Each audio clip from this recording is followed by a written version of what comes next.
সূরা নাজমের ৩৯ নম্বর আয়াতে এই তথ্য দেয়া হয়েছে যে মানুষ তার নিজের প্রচেষ্টা ছাড়া অন্য কোনো কিছুর হকদার হয় না।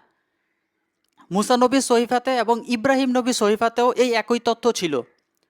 কতটা গুরুত্বপূর্ণ বিষয়! নিজের মেহনতের দ্বারা যা লাভ হয় তাই নিজের। যেখানে নিজের কোনো অবদান নাই, নিজের কোনো চেষ্টা নাই, সেখানে নিজের কোনো হকও নাই। যারা সৃষ্টিকর্তার উদ্দেশ্যে প্রচেষ্টা চালায়, সৃষ্টিকর্তা অবশ্যই তাদেরকে তাহার পথ উপনীত করে থাকেন। প্রতিপালক সৎকর্মশীলদের সঙ্গে আছেন। প্রতিপালকের দিকে রুজু হতে হবে, তবেই সৃষ্টিকর্তা তাহার পথে আনয়ন করবেন। প্রতিপালকের পথে মানুষ চাইলেই উপনীত হতে পারে না। সৃষ্টিকর্তা তাহার পথে মানুষকে আনতে হয়।